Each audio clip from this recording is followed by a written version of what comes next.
আমরা এই যে ঢাকার সব থেকে মানে বাংলাদেশের সব থেকে বড় স্টেশন আমাদের কমলাপুর। আমরা এখন এই যে কমলাপুরে অবস্থান করছি। তো আসলে আসছিলাম একটু ডিপ্রেশন কাটাইতে, তারপরেও দেখা যাচ্ছে কি যে ডিপ্রেশন যেন বেড়ে যাচ্ছে। আসলে যান্ত্রিক জীবন, এই যে প্রচুর পরিমাণে কোলাহল, এখানে দেখতে পাচ্ছেন প্রচুর কোলাহল। মানুষ পরিস্থিতির শিকার না হইলে কেউ শহরে আসে না, সব থেকে বড় বিষয়। আমরা গ্রামে থেকে টাটকা শাকসবজি খাই,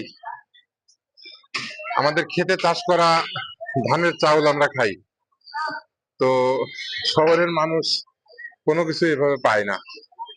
হ্যাঁ, কতটুক কষ্টের জীবন আসলে শহরে যারা বসবাস করে, একমাত্র শহরে যাদের জন্ম, শহরে যারা স্থায়ী, তারা পাবে। অবশ্য শহরে বেশিরভাগ মানুষই গ্রাম থেকে আসে। আমাদের মতো গ্রামীণ মানুষ, তারা বিভিন্ন কাজের সন্ধানে, বিভিন্ন চাকরি এই জন্য আসে।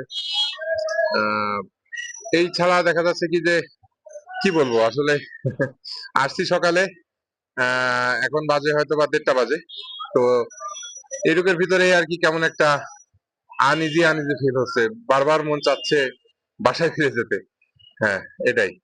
তো আমরা এসছিলাম, আমরা সংগঠনের কিছু কাজ ছিল, তারপরে আমাদের একটু ঘোরাঘুরির একটা বিষয় ছিল। তো জানি না কতদূর কি করতে পারবো। ইনশাল্লাহ আমরা আবার রাত 8টার ট্রেনে ব্যাক করব। আমাদের যেই বহুল প্রতীক্ষিত